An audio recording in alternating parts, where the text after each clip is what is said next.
যাই তাহলে দিন পরে মেয়ের দামের 2 কেজি গরুর মাংস কিনা দিচ্ছি আজকে কি মজা করে খাবো রে আহ, এই হাই রে একটা পেশার হসুদের মেয়ে বিয়া করতে রে 2 কেজি মাংস কিনে দিতে আজকে তা মনে হয় যে দাওয়াত খাইবার আয়া বললো বুঝলে তুই যে দেখ কই এই হারারি নাই যে দাওয়াত খাইবার অলরেডি আয়া বসে আজকে খারাপ হতো তোর দাওয়াত খিলাই তাই আইরে কুত্তা তুই এটা কি করতা রে কি করে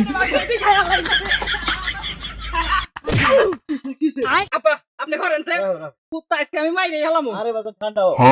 আর কি ঠান্ডা হবো আপনি তো 2 কেজি মাংস কিনে দিচ্ছেন আপনার মেয়ে রাঁধছে সবখানি মাংস ও পাইলা হুত্তা খাইলা কি করে আরে বাবা তুই কই না ঠান্ডা হোক তোমার মাংস 2 কেজি কুত্তা খেতে কালকে 5 কেজি কিলো দিও আরে তুই দিও না আজকে দাওয়াত খাবো না দেখে গেল ভালো থাকো আচ্ছা জানতালে 2 কেজি মাংস দিয়া নে আইসা আবার দাওয়াত খাইবার দেখছেন তো ভাইরা কিভাবে পেট সরম করতে দাওয়াত ছিল আপনাকে প্রতিদিন দেখছো তো কি করে